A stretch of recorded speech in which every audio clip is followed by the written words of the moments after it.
Well, you know, Palestinian children are as precious as Israeli children or babies. Sometimes they do babies, sometimes they do children. So I always think about what people say. Now, is there anybody in the West, is there any pro-Israel supporter? Is there any Israeli? I mean, look, there are kooks everywhere, but is there any normal Israeli, typical Israeli, who would ever say that's not the case? Who is it being directed at when people say, well, you know, Palestinian children are as precious as Israeli children?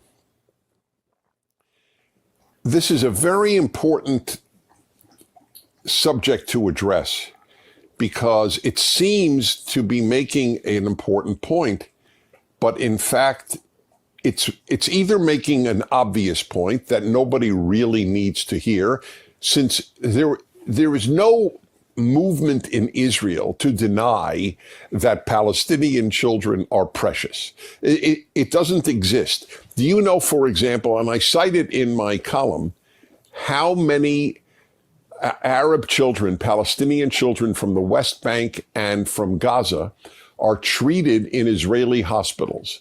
Hundreds have been treated in Israeli hospitals, and I presume often for free because they don't have the money with which to pay the hospital.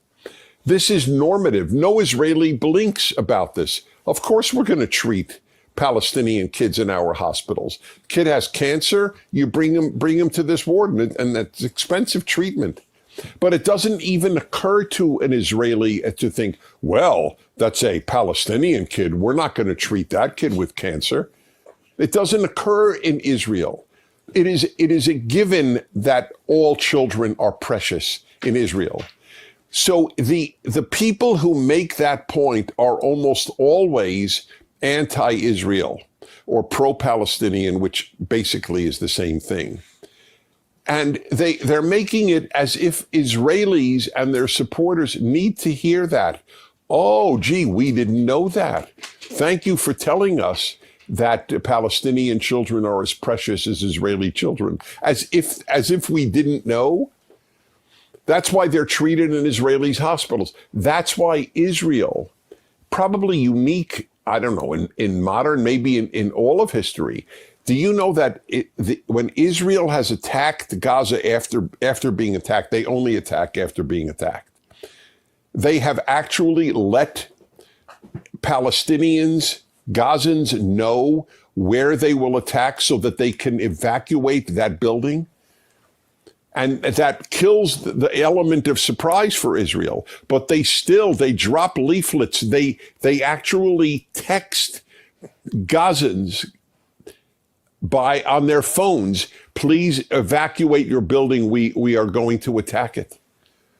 That's why you should watch our video at PragerU. Richard Kemp, I believe a brigadier general in the British Army, who was the head of all British troops in Afghanistan.